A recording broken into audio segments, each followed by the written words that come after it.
After finding second approximation of the root x2, clearly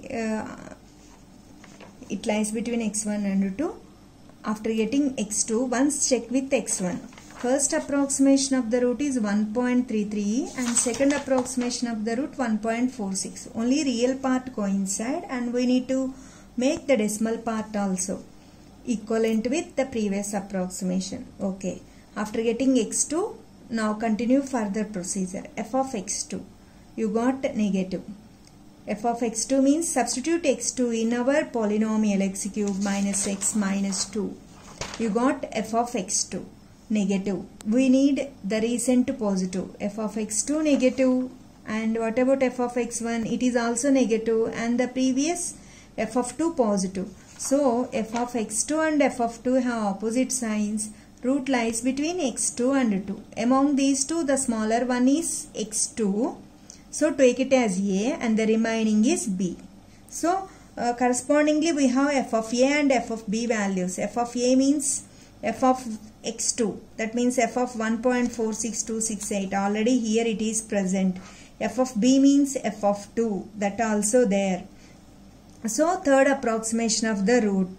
Regular falsi method formula and substitute here A into A means 1.46268 into f of B. F of B means f of 2. F of 2 is 4 minus B into B2 into f of A. F of A means A is here x2.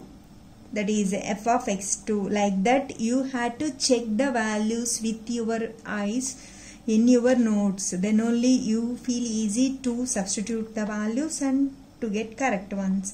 So f of B 4 minus f of A. F of A means here A is x2. So f of x2. Like that substitute it. You got third approximation. After getting third approximation, this is 1.5 something. How to decide it is right or wrong means once go for previous step. That is before calculating x3 we wrote by intermediate value property root lies between x2 and 2. x2 means this one. And root lies between 1.4 something and 2. Clearly you got 1.5, that is in between these two values. With that conclude that your approximation is right and with the confidence proceed for the next approximation. Because the second approximation 1.4 and third is 1.5. That means in successive approximations root is not equivalent. So you have to do some more approximations with this. That means try to do further approximation. For that one, first calculate f value at x3. That means f of x3. This is negative. The recent positive means f of x3 negative and f of x2 negative and f of x1 negative and at f of 2 positive. So f of x3 and f of 2 have opposite signs. So root lies between x3 and 2. Among these two, the smaller one is this x3, take it as A and the remaining B. Substitute the corresponding values. You got x4. x4 is 1.5 and x3 1.5 something. So root corrected up to one place 1.5. So like that you have to repeat the process, intermediate value property. And you got x5 1.51, here 1.51, here also 1.51. One more place we require. And in x6 you got 1.52 means nearly coincide 1.519, 1.520. But not exactly coincide up to 3 places. That's why we are proceeding to x7 approximation. You got 1.521 and in x8 you got 1.521. Clearly in successive approximations root corrected up to 3 places. So this becomes the required root. And one more point you have to remember is in bisection to get the root corrected up to 3 decimal places we are doing up to 11 and 12 approximations, whereas compared to bisection in regular falsi the problem starts with the 8th approximation. Most of the problems the problem may end with 6 and 7 approximations in regular falsi method.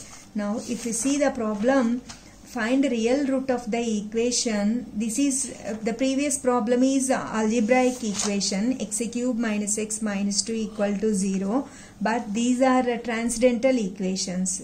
Whatever algebraic or transcendental equations, we proceed for the same process, but one important point you have to remember in doing calculations with the equation involving trigonometric function is convert the Calci mode into radians.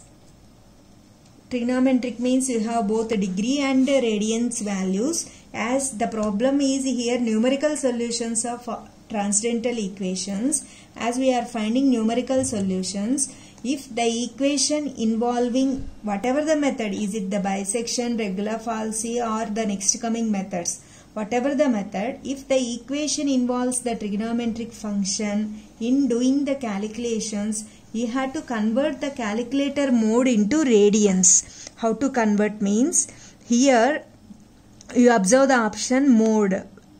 Just press that one, complex, you observe. And later, again if you press standard deviation, regression, base, like that, again press equation. And again if you press, you observe degree, radians and gradients. So you have to, one means the Calci mode converts into degrees, but here we require radians. That's why press 2. So that you observe on the top of Calci monitor R. That means the mode of Calci now is in radians. Now start doing calculations while calculating this problem. So my advice is better to convert always calculator mode into radians in doing numerical solutions. That is important point you have to remember. And the remaining procedure is same like that of previous problems. First we have to apply intermediate value property. F of A, F of B have opposite signs. Root lies between A and B. And next calculate approximate root.